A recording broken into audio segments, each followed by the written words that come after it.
Good evening. I'm Rick Traynor. I'm principal of King's College London, and it's my great pleasure to welcome you to the college this evening for this event, which marks the 60th annual performance of a play in ancient Greek.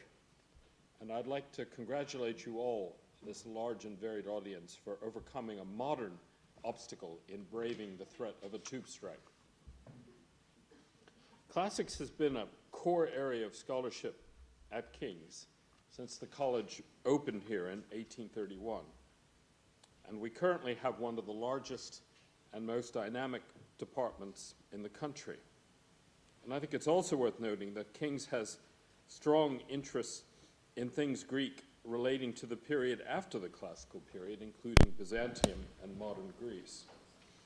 So it's fitting that we maintain the tradition of performing an annual Greek play, particularly because that play over the years has introduced large numbers of school pupils, and I'm pleased to see a number of them here this evening, large numbers of school pupils in London and beyond to classical drama. I think it's no exaggeration to say that the culture of the Western world has to a significant extent been shaped by the thoughts, ideals, and art of Greeks who lived over 2.5 millennia ago. So it's not surprising that the Greek world continues to exact a unique fascination. Drama played a central role in the life of ancient Greece, of course, and continues to exert a huge influence on theater.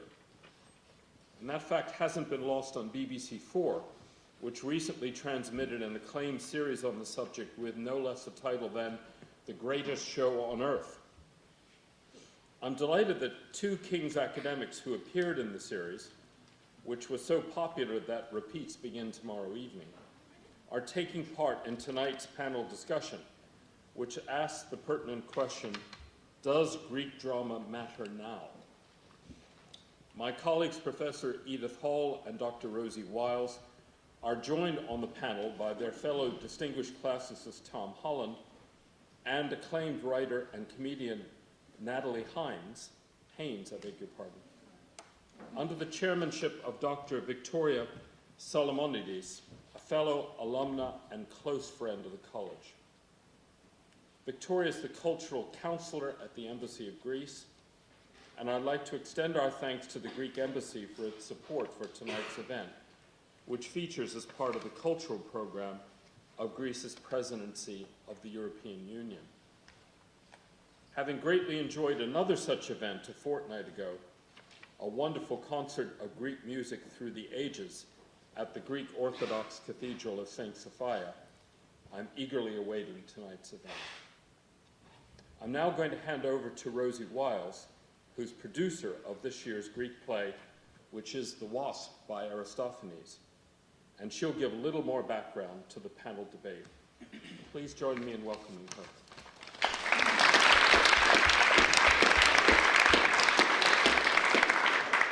I promise I'm going to be really brief because I know that we're really here for the, well, is it going to be a bust-up? We're going to find out.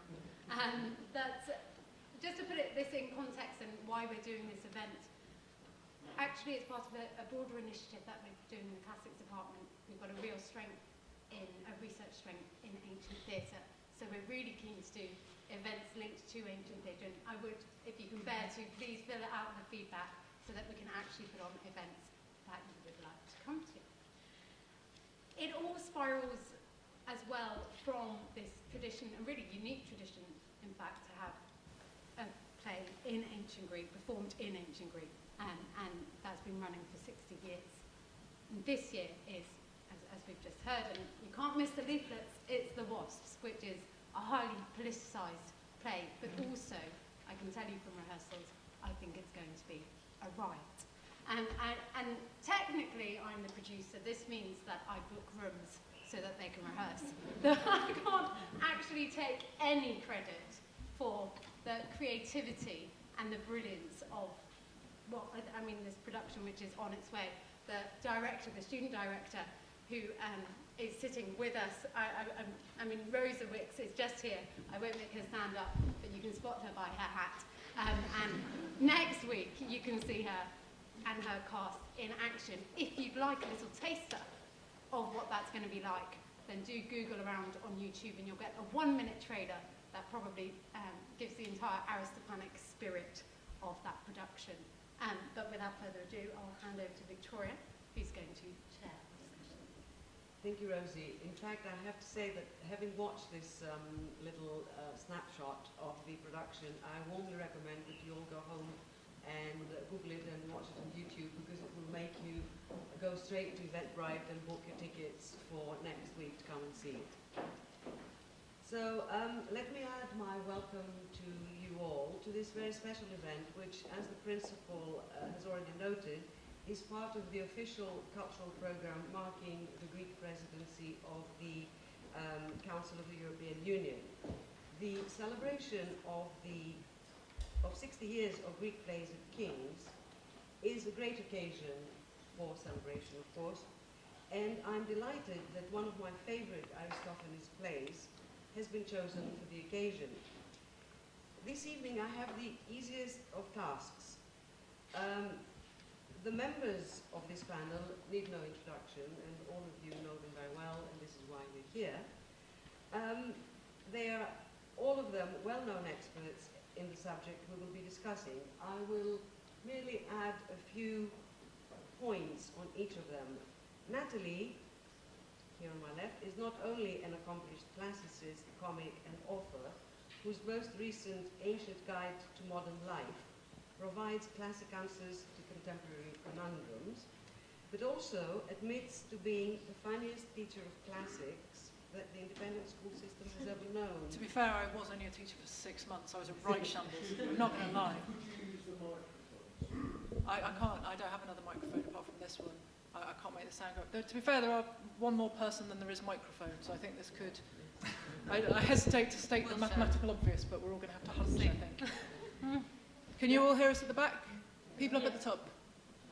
Okay. Happy? Not entirely happy. That's not your happy face, sir. I feel you have a happier face. I knew it. I totally knew you had one. Yeah, sorry, I was just saying, what you missed me saying was I was a shambles of a teacher, and I taught for 6 months in total, which means I can't really claim the title of teacher at all. But in fairness, in the spirit of Greece's presidency of the European Union, I did write an entire novel with Greek tragedies in it, which I think shows commitment to the cause. So there it is.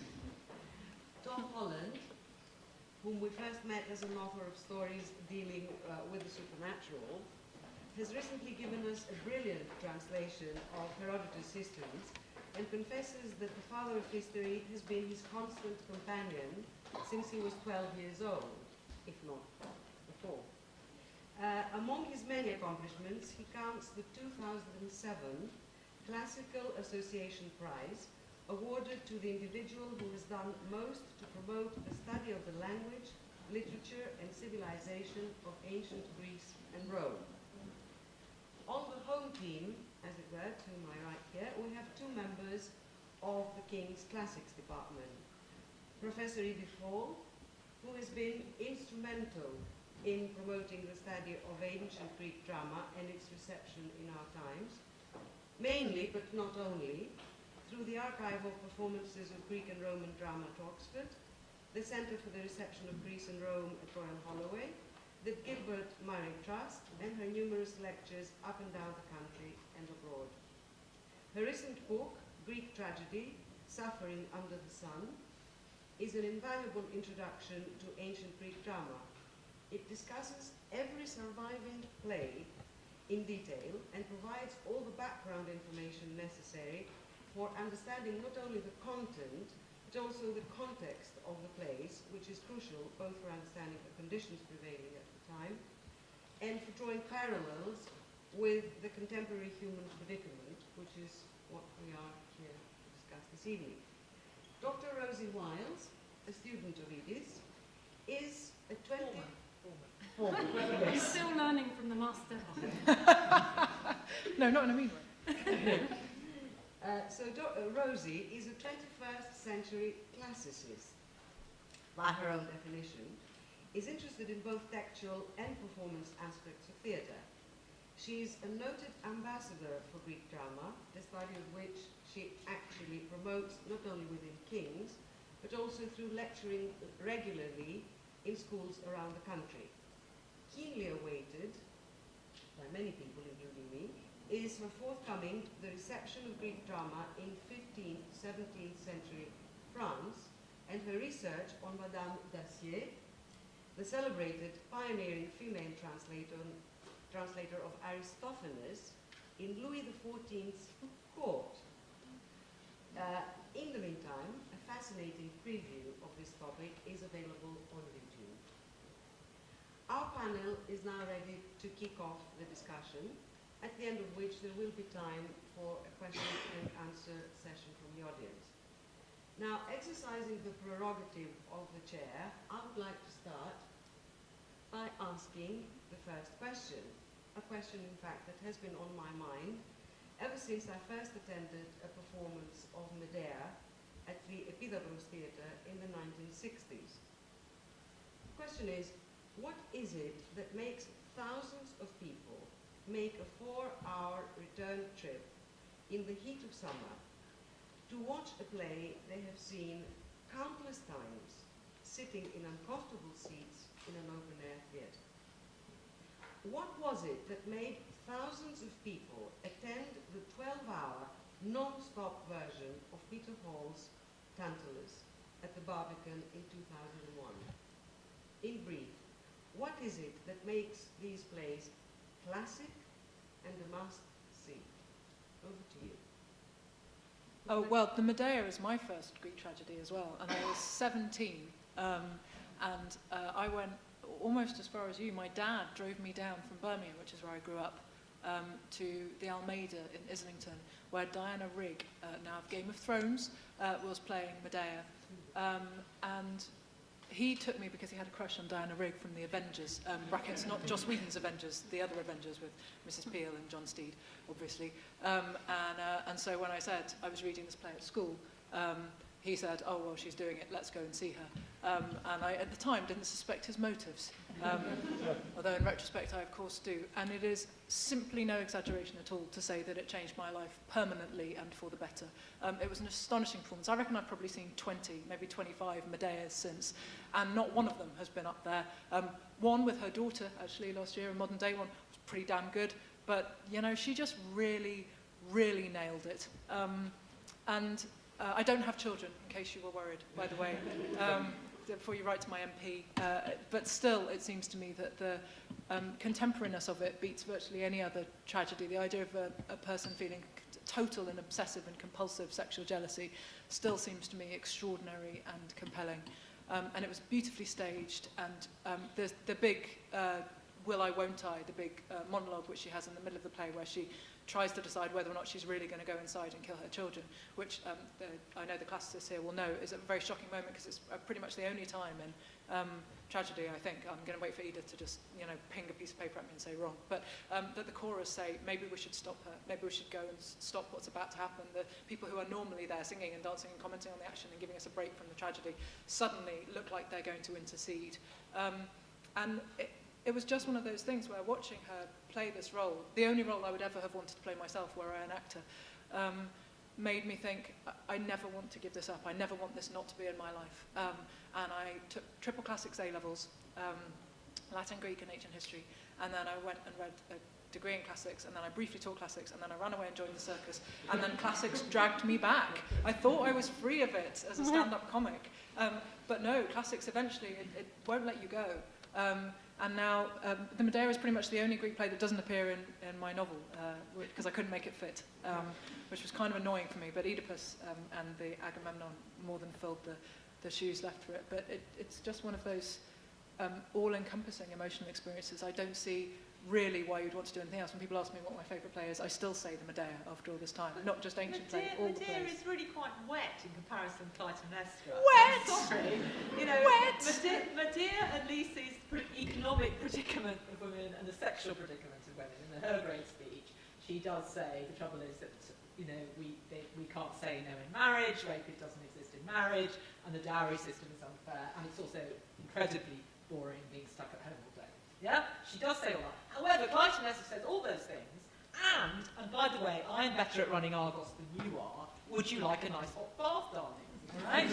And the moral of East Mrs. Agamemnon is always put a lock on your bathroom door. That's true. But it's also, what do you do in a patriarchal system whereby far the most intelligent and competent person in the city is actually disqualified by her gonads from running it, right? And, I mean, she's the only role like that until way beyond Ibsen, and I have talked indeed to Diana Rigg and other famous actresses who say precisely that about Clytemnestra, is that until, Hedda Gabler and so on give you good emotional roles, but they are not actually capable of running the city. Lady Macbeth is not capable of running the city. I think Lady Macbeth she'd have been quite good. To be fair, I'm not sure there is a city in Macbeth, is there? There's just a castle and then some fights. Cawdor's not up there with City. Argos. She'd have been a City tremendous Mile. Queen of Scotland if only she'd been allowed to take over the reins. But we mustn't get distracted into Scotland. But she's not got a getaway chariots. I mean, that's my big problem with Clytemnestra. She doesn't get away with it. She ends up dead. I mean, And also, she has to have a sappy man to back her up. Well, That's the thing. Medea yeah. stands alone.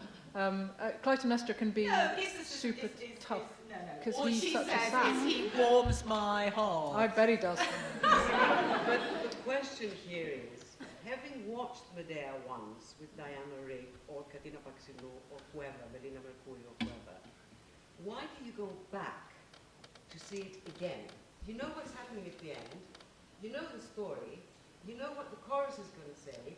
What is it that makes us, in 2001, columns in newspapers and magazines were devoted to this Tantalus production, what happened Well, with Peter Paul. Awful. I think Saying, so many people were talking about it. That's I think- because it featured all that female nudity that all of us objected Edith, to. that was not the only reason. That was the main reason. But why do we go back to it? I still wouldn't go back to the Bacchae after seeing that Peter Hall one. I think that Tantalus is not Greek tragedy. It was rewritten, abortionate Greek tragedy by Colin Teeman, who is a friend of mine. And as a small heckle. I think that there are two diametric reasons. One is that Greek tragedy, of course, originally had a sacral significance. It had a religious dimension, and I think that there is an element in a secular society that we want some sense of communion with the past and a sense of communion with, I suppose, a sense of spiritual greatness. And I think that for most people, Greek tragedy, rather like Shakespeare, has that, the resonance, the potency, a cultural potency that we want to feel a part of. And it may be that that is something that we absorb outside of the tragedy. It's part of the climate of what we're looking for. And that may well be just as people go and watch unwatchable Shakespeare because they feel it's good for them. There may be an element of that about going to watch Greek tragedy. But having said that, I think that there is a kind of, particularly when we're talking about Aeschylus, and we've already talked on Agamemnon, that was the first one that I ever studied. And I remember this sense of the primal darkness of it, the gold, the scarlet quality of the blood, the sense that you were going back to the darkness of Mycenae. And that was certainly an important part of it. Moving on, though, to Tantalus, which is clearly the play of the evening, that ability to rework it, to reconstruct it, which, of course, you get originally Euripides is doing it.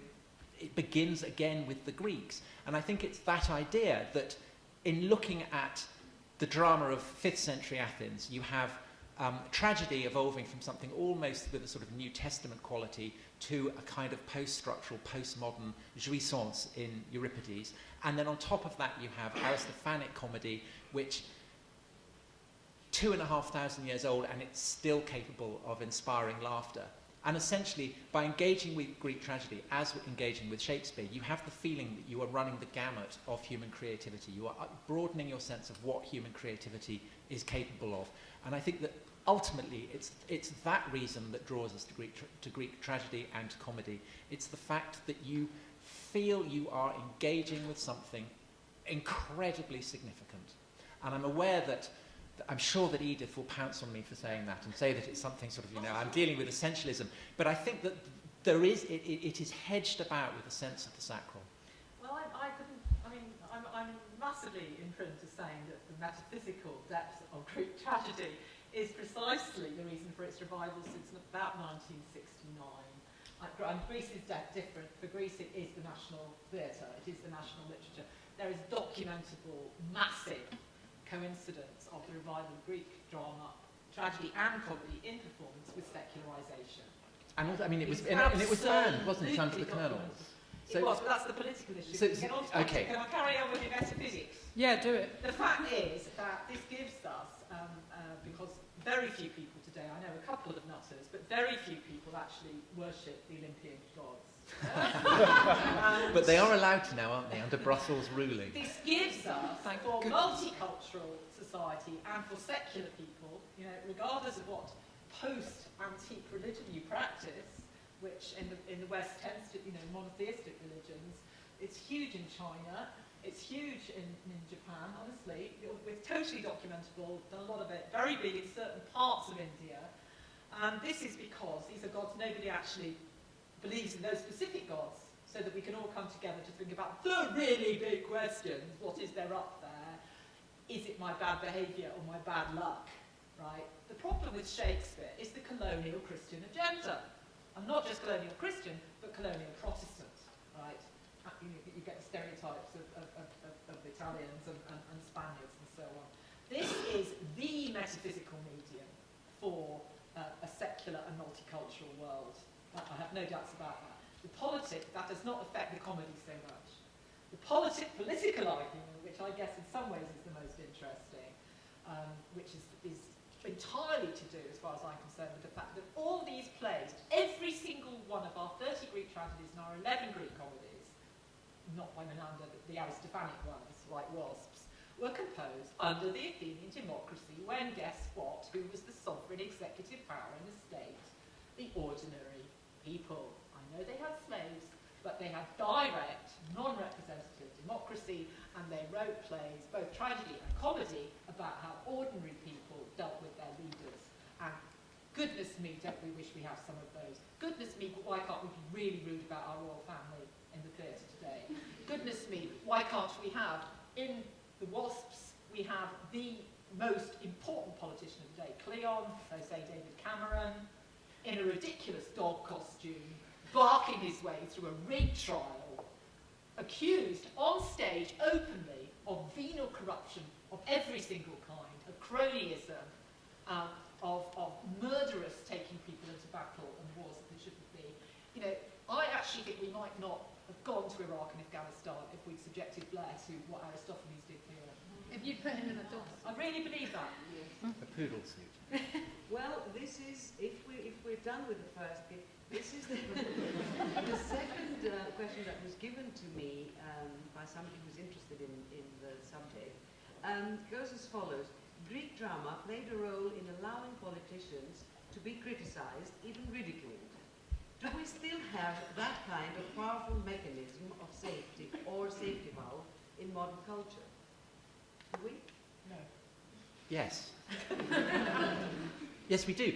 There was a Charlie Brooker film in which clearly a David Cameron-style Prime Minister was reduced to making love to a pig on television.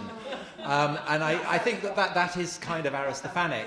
And I would say that there is no problem. I don't think that an inability to mock politicians is a problem with our culture. I think that we do it inveterately. I think we do it all the time.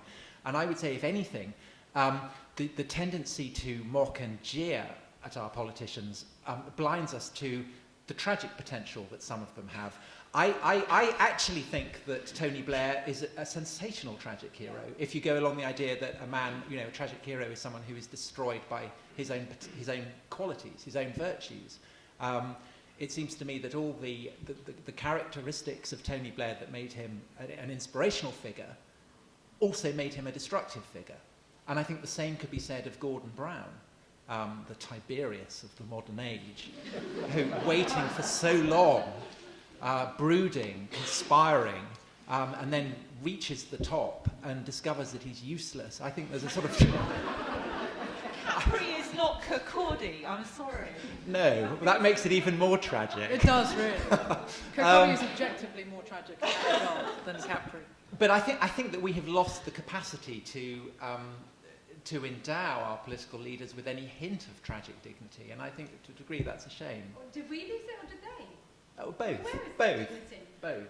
But I mean, for the whole question about comedy and whether we've got an equivalent comedy, I always think that the thick of it is actually I don't know if you guys know this. If you don't know, go look it up when you're looking up the trailer for the comedy as well. It's so Aristophanes because of the combination. For me, the amazing thing about Aristophanes is it's political, but there's so many types of humour going on in it. It's not just lampooning. And to be able to put this side by side, and actually this is stolen a bit from Madame Dacier. She says the most difficult thing about translating it is the combination, the blend of genres you get going on in there. And if you think about in the thick of it, you get alongside the obvious lampooning, really, you know, the slapstick, the giant chop wandering around, this visual humour, alongside actually really serious points being made.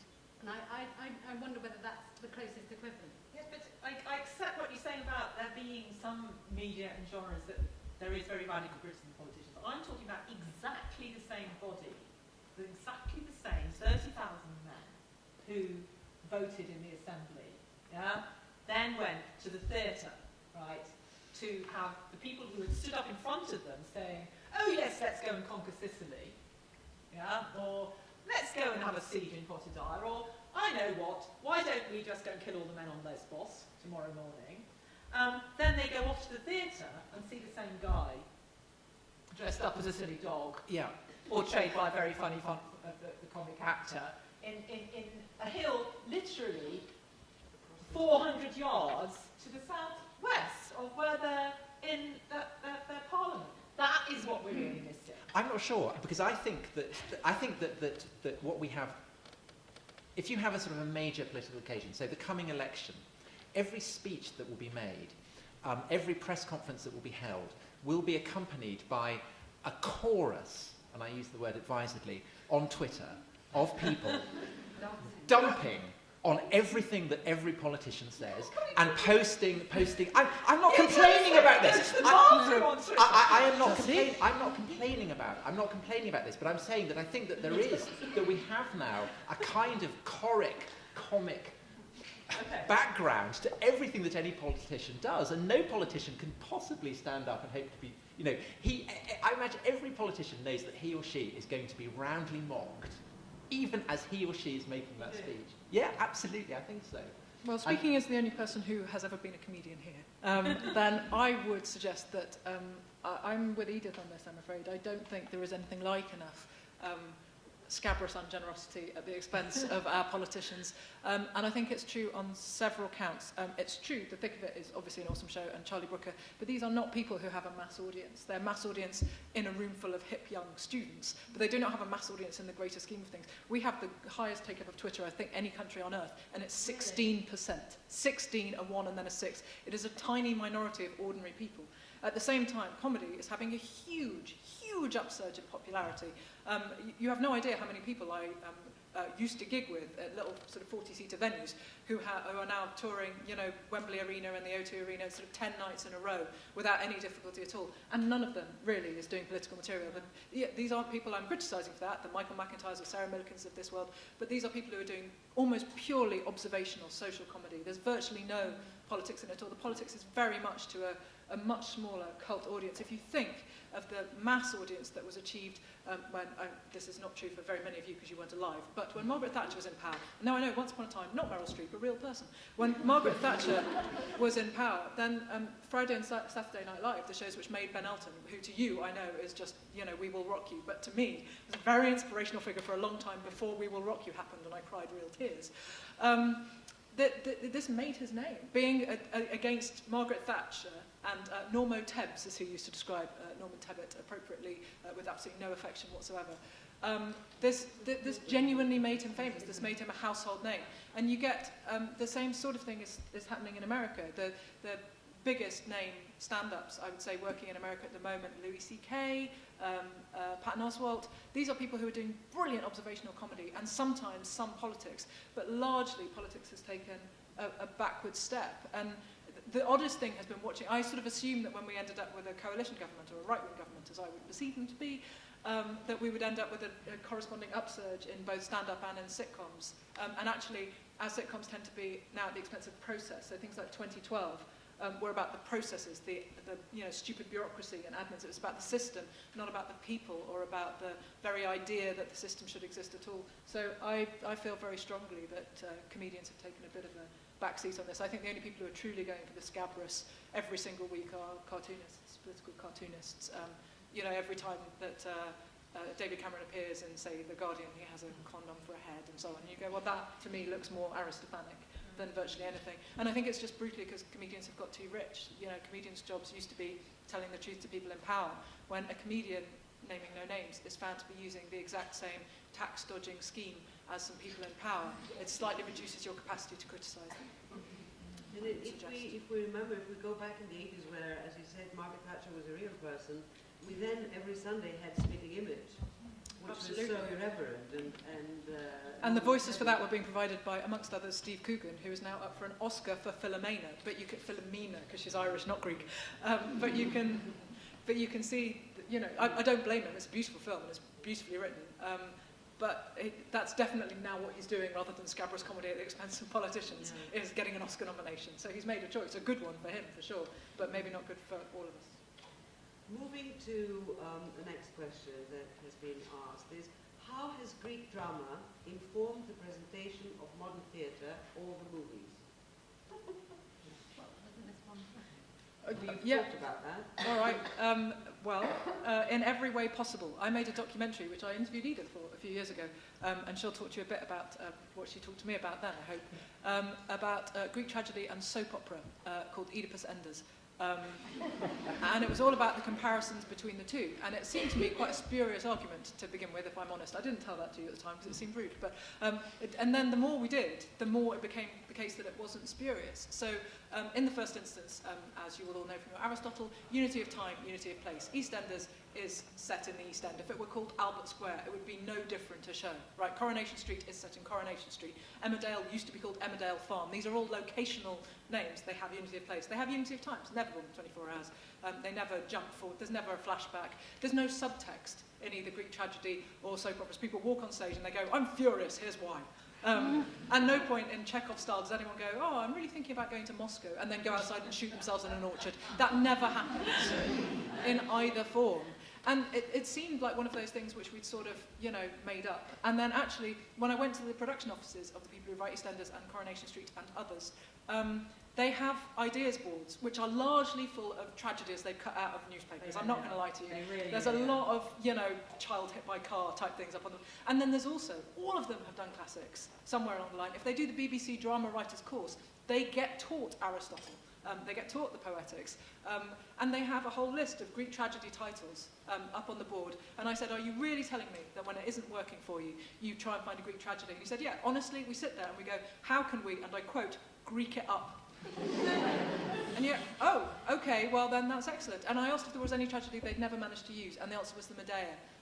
And they were going to do it in EastEnders when, I always get this wrong, Tanya and Max arrived in it. Look at you all. You're like, no, Natalie, EastEnders, no. Fellini, yes. EastEnders, no.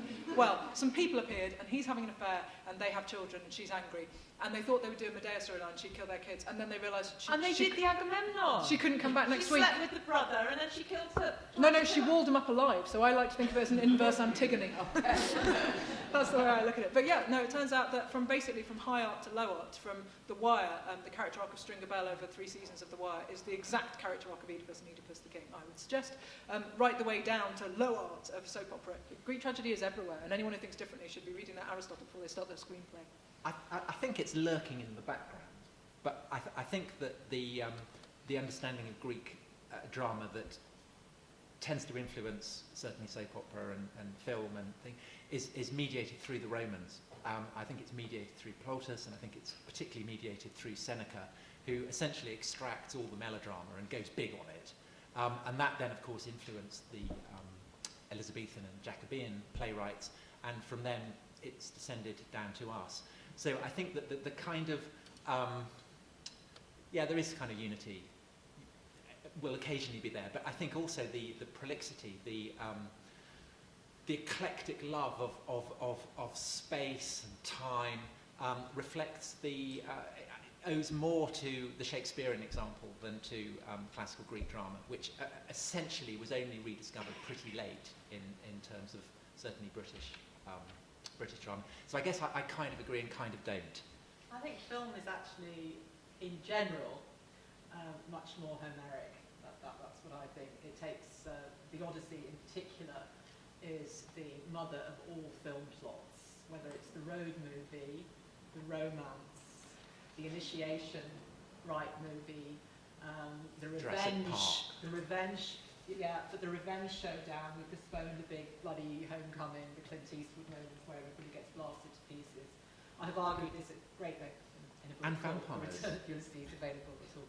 Vampires, Edith, as well. Yes, indeed vampires. Drinking the blood. But it's actually used, I've checked out a lot of how to write film books used in Hollywood, and the Odyssey is constantly there. You actually have to have a mentor figure, and you preferably have two male heroes who are sent off in two different directions and come back again for the revenge at the end.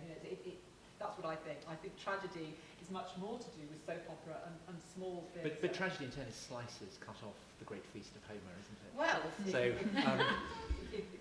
some people said in antiquity, but I don't think that's right. I would see them more as sandwiches. But good American science fiction. It's not some crappy one from, a Trash of station. Monge. Yeah, not that. And interestingly enough, Aristotle's word for the enhancements of music and spectacle and so on in the bit is condiment. He actually says you have to add those as like condiments to your main meal. A word I would like to introduce actually though is psychological state here, because what we do watch in Greek tragedy is people suffering horrible things. There are a huge variety of different kinds of suffering. We have at least two plays where it's physical agony all the way through, of a very simple nature, especially the Philoctetes. It is simply the most harrowing.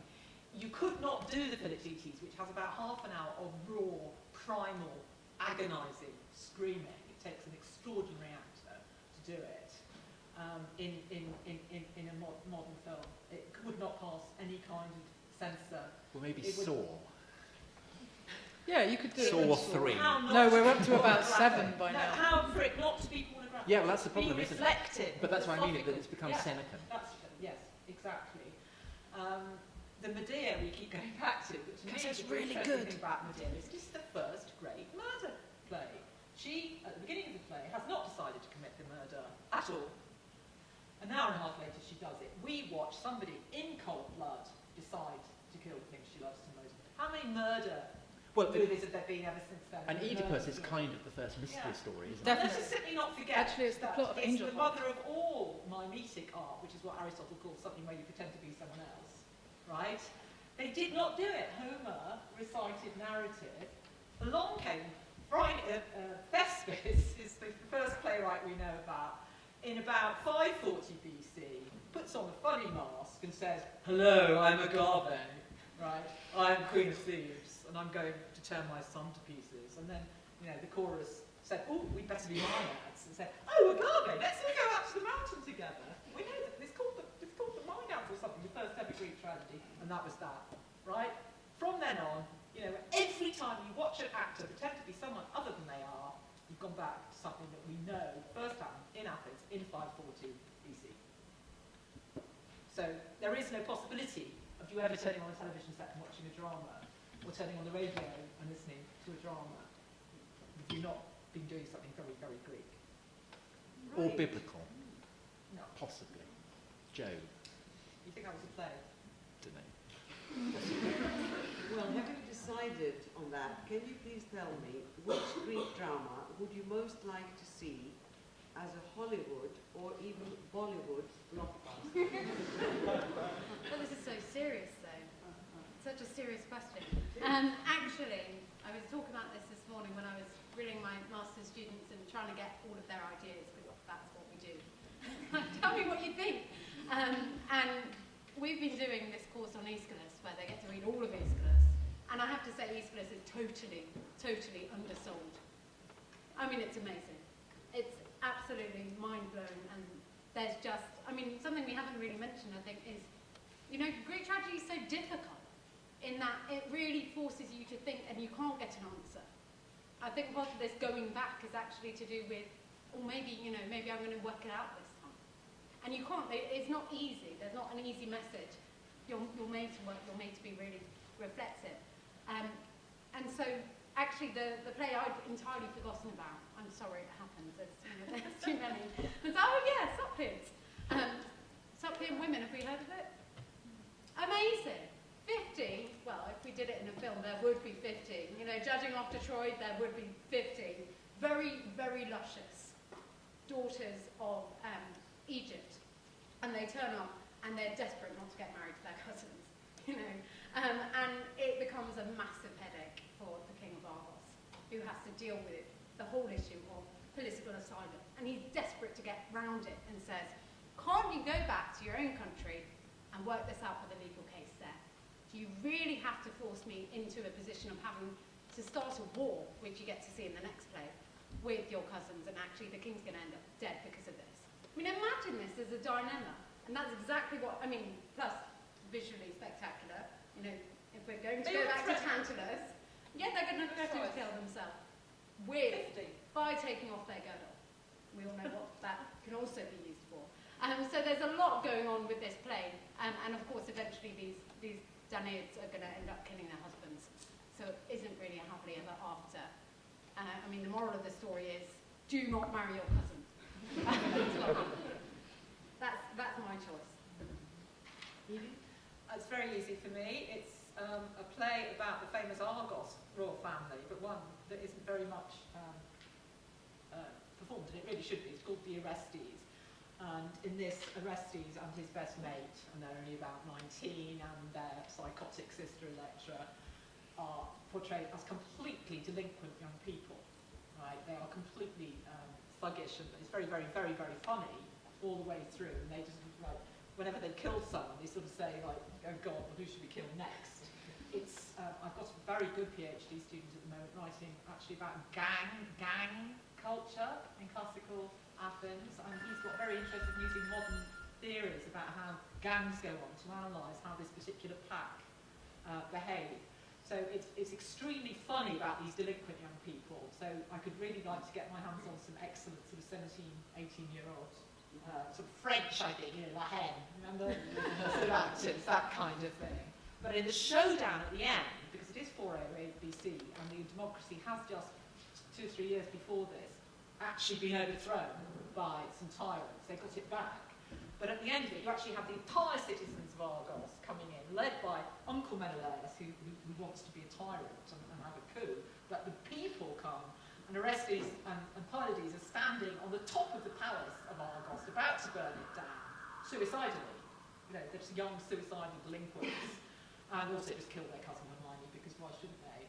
So we get this extraordinary moment, and then we get this Brechtian Apollo turns up and says, oh no, you marry her, you put that sword away, excuse me, democratic revolution, could you just sort of go home and like everything?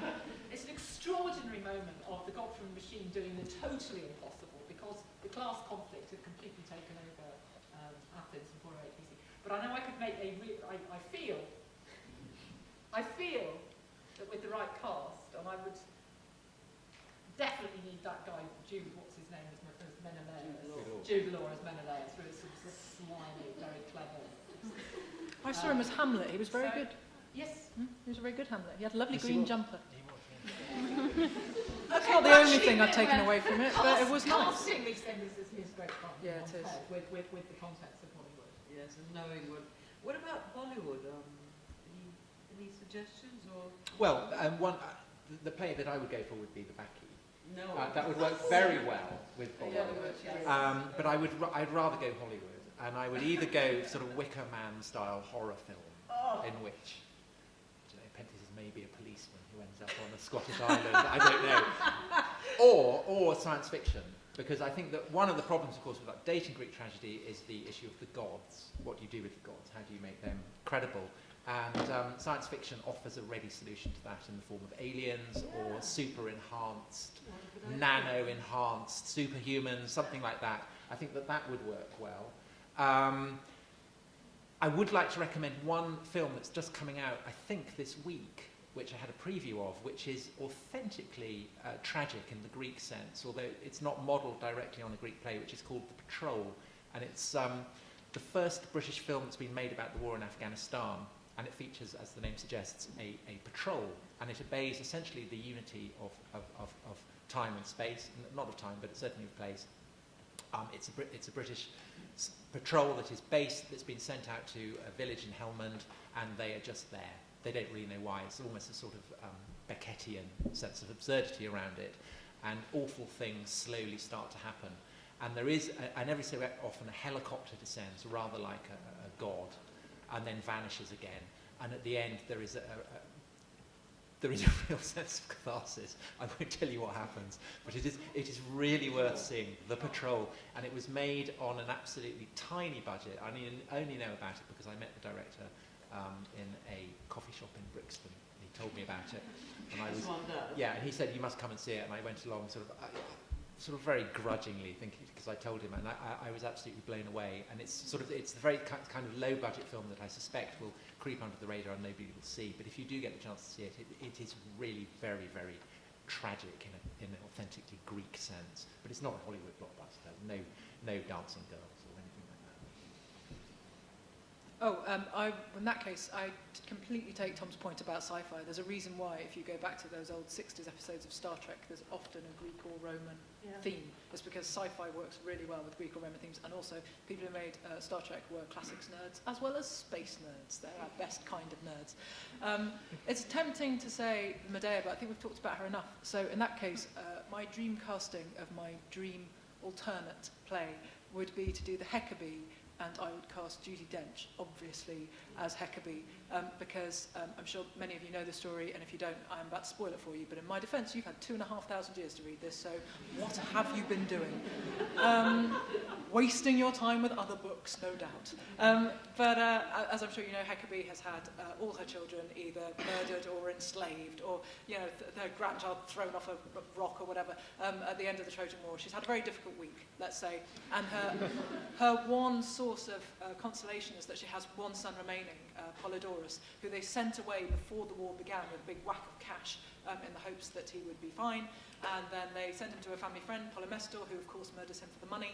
And the prologue of the play is the ghost of Polydorus telling us that this is what's happened. And when Heckabee finds this out, and it is one of the truly great acts of revenge in all theatre, quite aside from all Greek tragedy, she asks for the chance to take her revenge. Polymestor turns up with his small children. Feel free at any point to be feeling a little bit nervous now.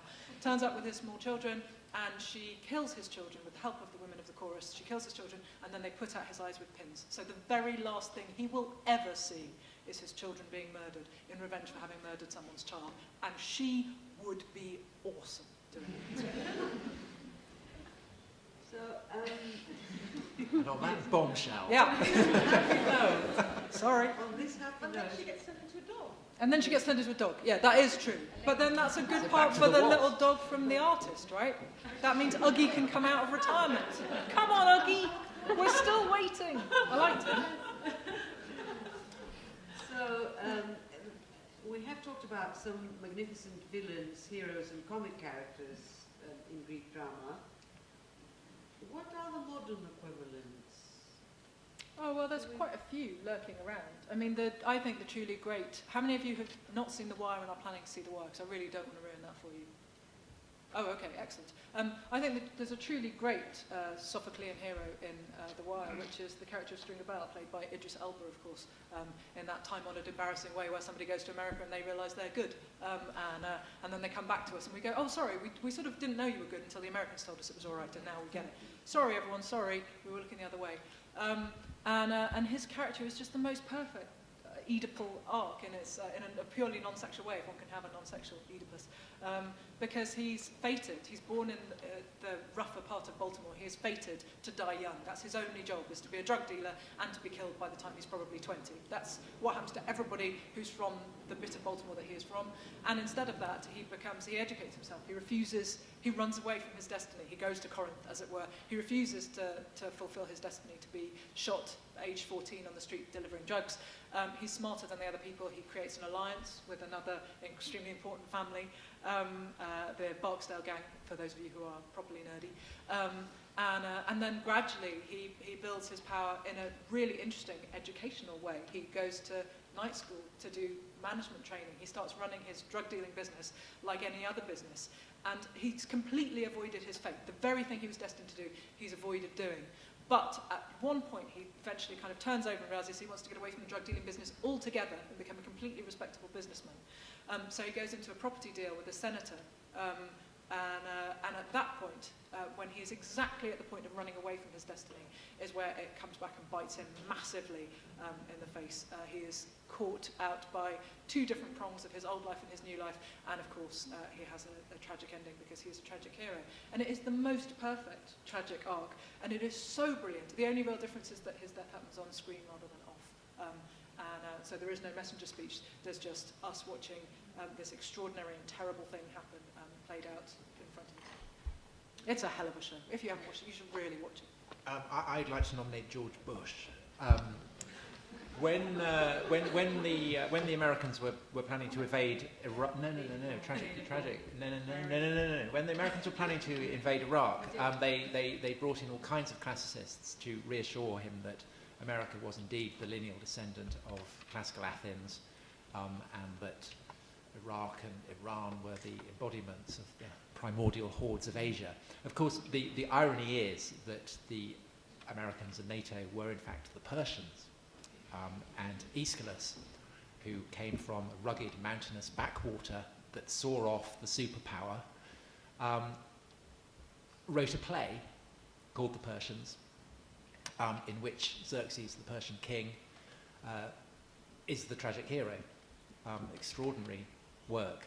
And it is set in Persepolis, I think. Is it actually set in Persepolis? It's set in or Susa, I can't remember. It's set in the Persian capital. And the Persian women are waiting for news from the front, and then it turns up and it's the news of Salamis that the Persians have lost. And then Xerxes comes in, miserable, depressed, he's a loser, and that's the end of the play. And I like to think that, in fact, George Bush is the Xerxes of that play, and that as he sits in his Texas ranch doing paintings of his dogs, he is the kind of person that Aeschylus would be writing about now. So that's my nomination. Maybe we should send him a copy of The Persian Fire. Maybe. Well, I mean, I just open any newspaper, I'm sorry, every time I commute, and I don't actually look at these things, but sometimes I do the crossword and sometimes I fail. But it's shameful. So any headline. And it's not just because I'm a classicist, I think. I mean, there's a reason that alongside your storyboard, where you have the possibility of going on a classic line, you also have the clippings from newspapers. I mean, the same stories, the same situations, maybe not quite. I mean, Edith isn't every day in the newspaper. I haven't spotted one for a while. But it's right there, it's staring you in the face. And for me, it's such an obvious reason why actually Greek drama is so important still, because if you go, you're forced to think this through, and it might be an extreme version of it. But it absolutely forces you to confront it. And confront it in actually a very sophisticated and reflexive way, rather than, take the tabloid approach to it and sensationalise. And maybe that's where Seneca does choose to sensationalise, whereas I think in Greek drama, you've got something really hardcore going on.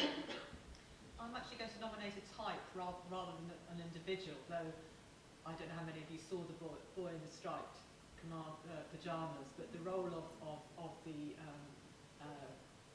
Nazi camp commandant, I can't remember his exact name, was pure Creon in the Antigone, in that he would not listen to his family, he would not listen to his servants, and he ended up losing his own child as a result of his inability to be consultative.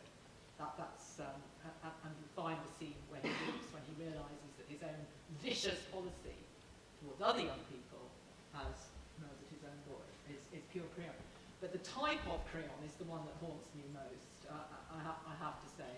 Middle-aged men who get power, and I'm sure there could be females too, but who will not listen to the Malalas of this world, who will not take seriously the opinions of the young, and just think that they've got all the answers, and then who end up, unfortunately not often enough, I think, suffering for that. And I think that the consultative moral in actually Sophocles, Natalie was making a radio programme this afternoon about Sophocles. He had had power. Sophocles had actually been in charge of the city at Athens. He knew more than anyone else, I think, about how to be a really bloody awful reader. Sorry, pardon my French. But I mean, bloody is actually the right word for Creon. He ends up with a dead wife, 2 dead sons, and a dead niece, and none of it was necessary if he would have just listened to his people. I think Antigone is the one that has the most remorseless political relevance. Yeah. I mean, it mutates and evolves in response to the mutation and evolution of political system. It's all bad behaviour. Also, I stole a quote from it to dedicate my book. I didn't tell you this, but it's very hard. I wrote a book. The Amber Fury, it's very good. Shortly available in all the bookshops. It will. It'll be available as an ebook on Thursday. It'll be available as a proper book a month on Thursday, on March 6th. The Amber Fury. Ooh, do you see it, classicists? Do you see the reference in there? There it is. But Electra means amber. there you go. Now the endings. But I wanted to find a quote to dedicate it, because I like a nice quote to dedicate a classical book. And with my ancient history book, I went with Horace 3.9, because it's so pretty. And so I could dedicate to my lovely partner with that. And this time around, it took me ages, and I was really busy to find a bit of Greek tragedy that was romantic and lovely, and not, how dare you, I've always hated you, it'll end in tears, etc. And the Antigone provided, because of the moment where Creon turns to his son Haemon, and then turns away to, I think the chorus leader, but it may be the audience, I guess, and he says, "This man, it seems to me, fights alongside his woman."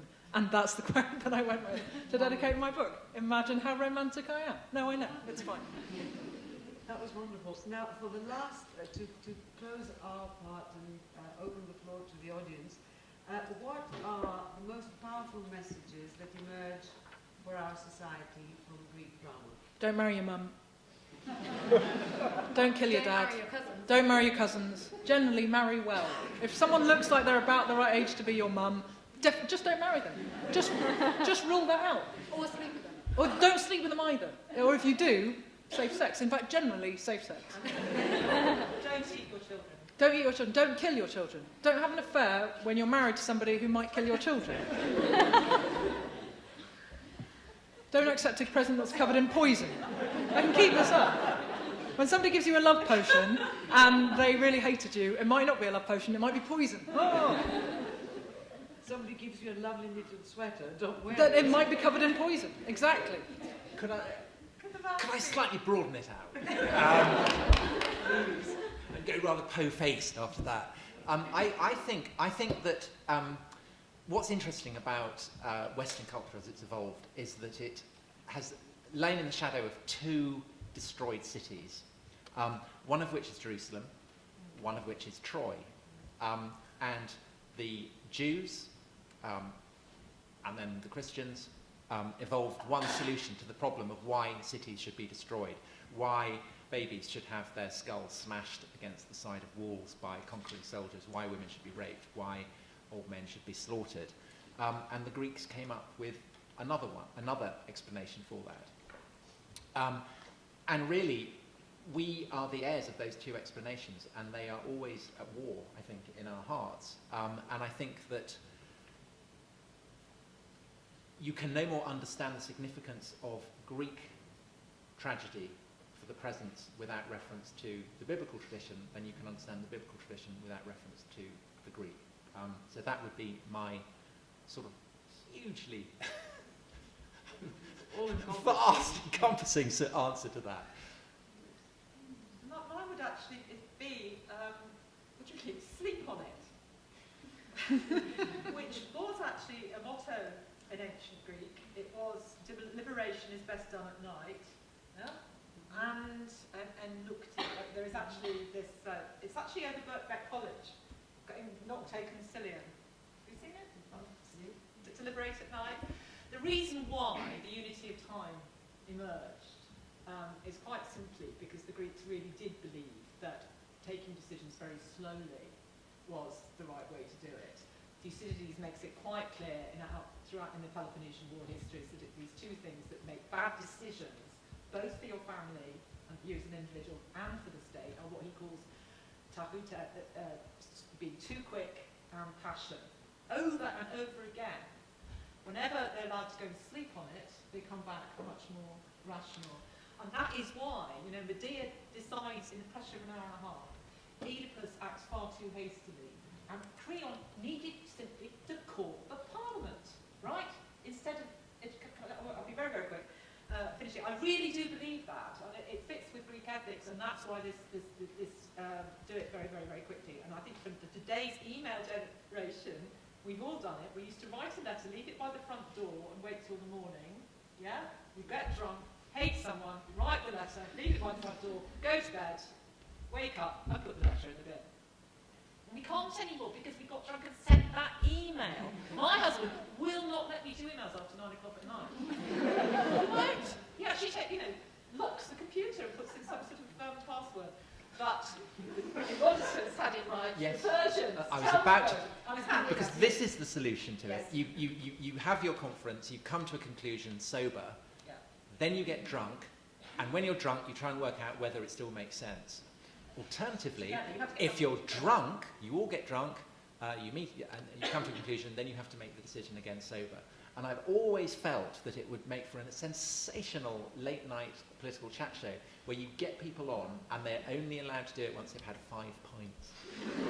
So you get Nigel Farage on, get him, he'd have to have 10, obviously, to sort of up it. And then you say, what do you really think about it? This is what the Persians actually did, though, according to Herodotus. Yeah, They and it's a got brilliant drunk. idea. Well, I always say this with my husband about decisions, because it makes sure that your gut is in tune with your brain. So unless you both agree, both drunk and sober. But also in vino veritas. So that's also Yeah, part of the exactly. fun. And the Greeks did believe in this sort of constructive losing it. Yeah. Yeah? Provided it's then measured by going to bed. And the real problem in Greek tragedy is they never go to bed. Well, Oedipus did. A different problem. To sleep on it. That is, I honestly think it's all about deliberation. And Agamemnon having a soaking bath. Always the best time to have a thought, He said, why don't we all have bath tomorrow? glass of wine. Right. Are there any questions from the audience? Please. I'm going to state something quite obvious. First of all, about 4% of the plays that were written by the Greeks have remained. Why is it these particular plays that were written in the classical period, including Menander, why did they remain so popular with the Greek population? Because they were played thousands of times throughout the whole of Greece and the Greek Empire. You can go to theatres, even in places like the western seaboard and even the southern seaboard of what is now Turkey, and there were theatres. And they played these plays, and they were immensely popular. What was the visceral thread that gripped the people to go and see them time and time again? Very good question. Well, I suppose the parallel would be with the way that Shakespeare has been spread in the wake of the British Empire, that Greek drama spread in the wake of Alexander's conquests. And one of the reasons why Greek tragedy has survived to the degree that it did is that the Library of Alexandria got very keen on cataloguing everything. In fact, they nicked the authentic texts, didn't they, from Athens? They sort of put down a deposit and then forfeited the deposit and kept the original copies. And I mean, I think I'm right that essentially the preservation is partly down to luck. It's the fragments that have survived. It's the ones that passed into the bloodstream of the Byzantine Empire and the text that provided the model for correct Attic Greek. And clearly, I guess Euripides is more popular than Aeschylus or Sophocles. And there are usually two answers given to that in terms of just the preservation of texts, because it's true there was a performance culture for 1,000 years after they were written. But in terms of the preservation of texts, one is the school curriculum in antiquity, which was based on rhetoric. And Euripides is more popular because he has the much big set-piece rhetorical speeches. We know, for example, Alexander the Great himself knew long rhetorical chunks. but then it passes into Byzantium, doesn't it? Yes, it does, but it's the school, the more, it's a bit like if there was a sort of, fire today or bombs went off all over the world, nuclear bombs, the plays of Shakespeare that there were more copies of, which would be Hamlet, Romeo and Juliet, Macbeth possibly, would be the ones that would be most likely that one copy would get through, right? So it's the school curriculum, which was rhetoric, and did indeed pass into Byzantium. And we know by the time of the early Byzantines there were only 7 being regularly copied out by each of them. And the second one is Christianity. The reason why we haven't got most obscene ancient theatre, of which there was a very great deal, including all the satyr plays which have got lost, hundreds and hundreds of satyr plays, was the monk syndrome. What did the monks choose to copy out in Byzantium? You had 1,000 years of censorship of a Christian nature. But they did keep Herodotus, so good on them. But I mean, also, it's clearly the fact that Greek drama has cultural prestige because the Greeks have conquered a huge empire. Alexander, Yeah, and exactly the same with Shakespeare. I imagine that had the British Empire not spread, had America not become an English-speaking nation, Shakespeare's global prestige would be a fraction of what it is now. Absolutely. And I suspect the same is absolutely true of Greek drama, that had Alexander not conquered the world, then it certainly wouldn't be performed in Afghanistan. I think you touched on it when you were discussing it earlier, but don't you think that the visceral thread throughout these plays that have stayed with us, whether they are tragedies or comedies, is the theme of justice? Well, I think you're absolutely right, sir. I think they're a portable equivalent of the Ten Commandments. They're always, what happens if you commit murder? What happens if you disrespect your parents? What happens if you bear false witness? There's lots of false witness in Greek tragedy. Hippolytus is the one that immediately leads to mind. So there are portable ethics, not a Bible, but a portable set of stories that will teach people how they can live together in society by showing them how not to do it. Negative examples. I have a different question. One that pertains to, again, going back to how you make them relevant to today's modern age. And I'm just wondering, I mean, you talked mostly about tragedy, but you also said that, well, obviously Aristophanes is very relevant and has many layers of humor, basically, and of comedy. So my question basically is, how do you make all that relevant to today's state? Because I think there's, well, at least in Greek, a problem of essentially translating all the jokes and all, well, because there are no subtext, but, or all the jokes based on context and on the age. So I was just wondering about that, basically. Well, I think there's an incredible tension between the fact that on the one hand, we want to believe that these are timeless and universal, that, the Oedipal complex is something that is fundamental to the patterns of human thought. And on the other hand, clearly that isn't true because these tragedies are the product of a very specific set of circumstances. And you would know far better than me this, but I get the sense that the scholarship revolves around those twin poles, that there is a sort of a desire to contextualize it, while simultaneously saying, yes, this has a sort of universal application and scope. You were asking about comedy in particular, and that it is absolutely true that figuring out how to make Aristophanes funny on stage today is actually a lot more difficult than figuring out how to make Sophocles tragic. Humour does seem to somehow or other not translate culture. I think you've thought a lot more about this. Well, I wonder whether Rosie wanted to say anything about how it's been making it funny. You don't have to. Well, certainly taking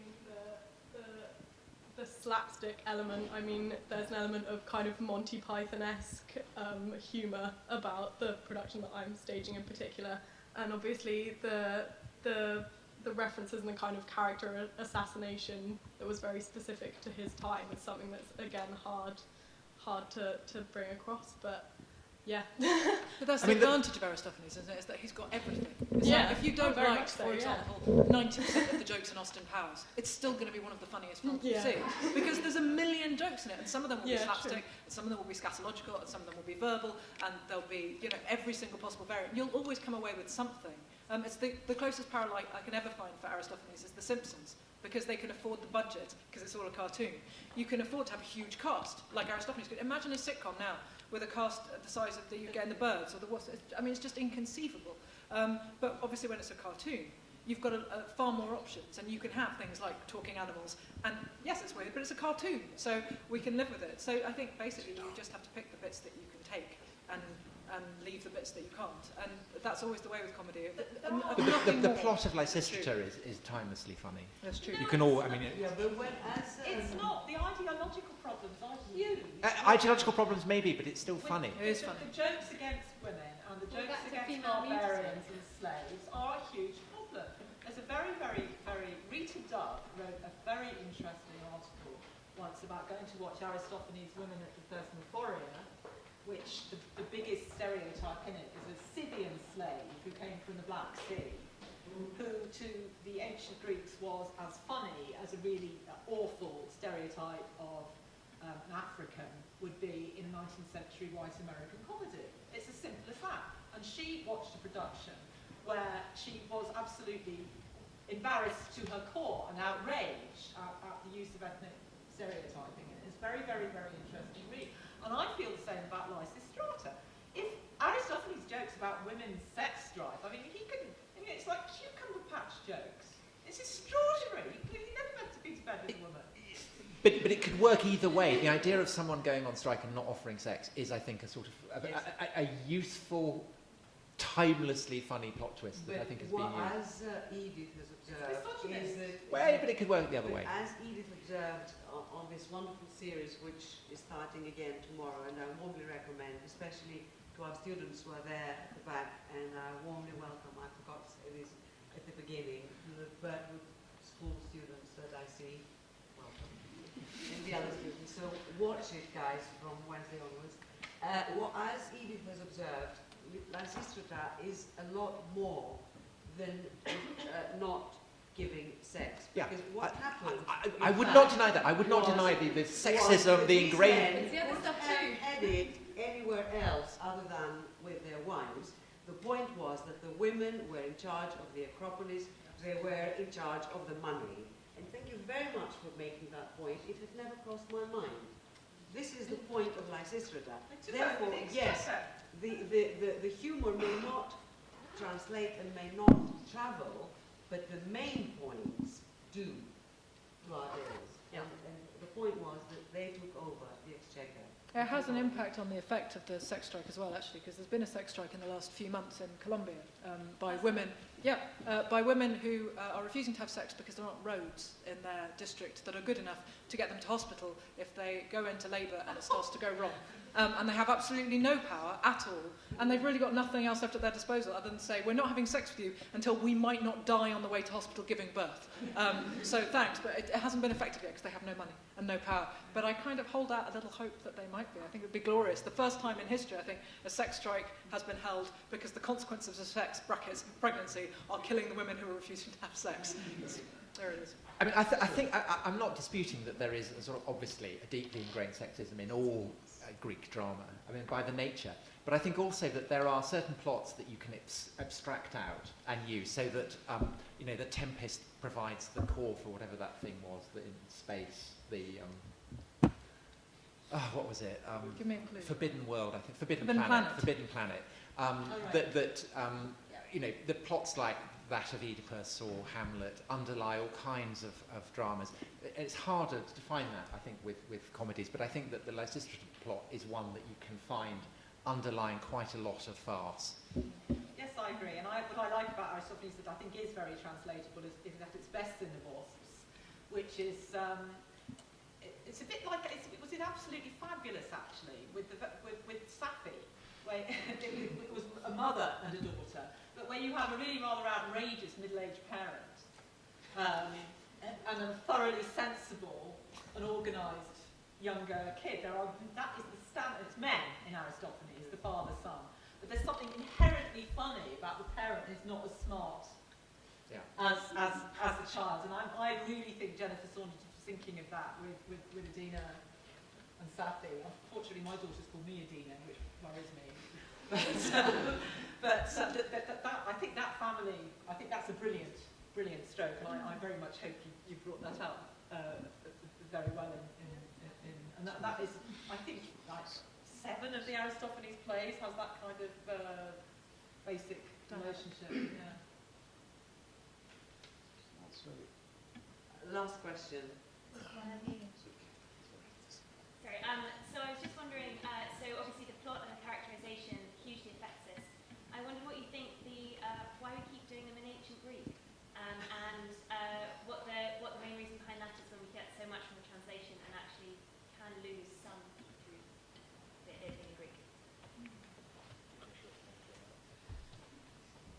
I think you gain so much from, I mean, come to the Wasps and make your mind up, there's so much that you can't translate, and I'm not talking necessarily about jokes, but just the sound of it, the richness of the language, and the interplay of the language as well, you know, the pace that you can get when you do it in ancient Greek.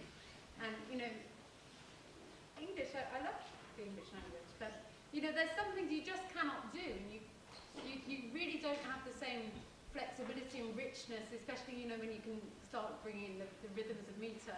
It's just, I mean, this is part of what I think when you're going in ancient Greece, when you went to the theatre, this is such a huge part of your experience, actually, listening to this language. So, and plus, you know, it makes it so hard for the students, and that's a good thing.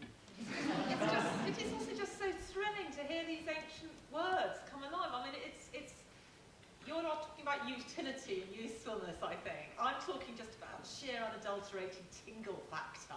You know, that these things are written 2,500 years ago, and we're bringing these words alive, and that if Aristophanes is in the room today, you could choose. And I just have to say that we've got this new papyrus of Sappho, and last Thursday night, I got asked at 8 o'clock when I've been running a seminar. Anyway, I ended up reciting 5 stanzas of Aeolic dialect in Sapphic meter to Kirsty Wag at the end of Newsnight, and I couldn't believe it. She wanted this ancient Greek on Newsnight. Do you know, I have never had so many emails in my entire life. People say, it's all Greek to me, prof. But can we have more of that? I mean, it was incredible. And Kirsty herself said at the end, we have to have more Greek on this show. What, is there any more? It's like, I'm just saying that because it was just such a thrill to me to recite something written by a woman 2,700 years ago live. Wow. Could I just ask, because one other development that's quite exciting is the attempt to resurrect an authentic sense of what the music might have been like. Armand, Yes, and I wondered how hopeful you are that that might sort of Jurassic Park style come back to life. Is a classics don at Oxford. But he doesn't really like being a classics don. He's really a cellist and singer. So he's the guy who wrote the ode that Boris for the Olympics. Boris the Mayor. Not Boris. I can't remember his surname. Boris Johnson, not Boris Karloff. Who nearly came here tonight, didn't he? In fact, I can now reveal, here he is. The trouble is, you wouldn't be able to get home, Edith, because of the tube strike. We have musical papyri, musical notation we actually have some ancient music, and we cracked. They didn't use crotchets, strangely. They used a form of solfa. It's alphabet. We have siculars. We have the song of seculars, but we have a lot of actual theatres through it, because wandering tragic singers had these as parts. Did it sound like that? Yes. Voix de Mystère des Voix Bulgares. It's very chromatic. I can sing you some. Yeah. In fact, Kirsty wanted me to sing Sappho's new poem on the British puppets. Spare that. Yes, it's possible, and what he's doing is fantastic anthropological work. He's found, for example, just one example, the double aulos, which is two little tiny oboes, which has reeds in, yeah? Which we know from all the vase paintings, they really were playing two at once. And if everybody has always said this is impossible, it must just be a drone like a bagpipe and a tune on the other. You cannot have two tunes going. They cannot do it. Guess what? Armand has found a village in Sardinia where you can find it on YouTube. It's unbelievable. There he is doing exactly what we've been told by the ancient sources. So that's something that for the first time in about 2,000 Yes. years, So soon we'll know what the music was. So that's really exciting.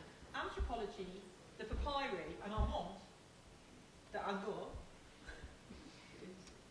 Some years ago, we brought the hydraulis to Queen Elizabeth Hall.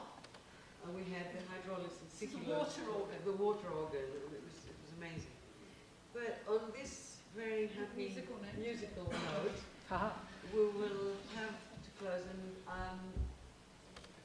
we haven't put it all. But before we close, it's serendipitous that you mentioned Safra, because from the 20th of February onwards, people who can use the underground when it's working will see Safra on the underground. Poems on the underground, Greek poems on the underground is coming 6 weeks on the London Tube, and one of the poets chosen is Safra. Brilliant. Win. So, sorry? Win. Win. Win, is what I say. So, on behalf of on behalf of all of us, I would like to thank the members of the panel for this fascinating talk. These fascinating contributions. I learned a lot tonight. I will go back and look up my classics and my books and everything. And I would like to also thank Prisco and his team, the events department at King's College, for putting up this event and working so hard to make it such a success. I would like to thank the students for coming along after such a busy day and their teachers. It's wonderful that you're here. It's wonderful that you will be carrying the torch of classics, of Greek drama into the future and the future generations. And thank you very much for being here with us this evening. I would now like to invite all the adult members of the audience to join us for a reception. This is what I was told to say, sorry.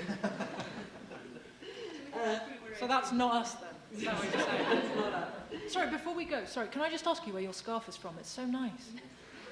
Sorry. It's really nice. It's really nice. To show them how nice it is. It's really nice. See? It's nice. Thank you. Yeah. I like your scarf. Blue and white one. Is it football? Yeah. Which team? West Ham. I'm a Sunderland AFC myself. So the reception is in the council room upstairs, and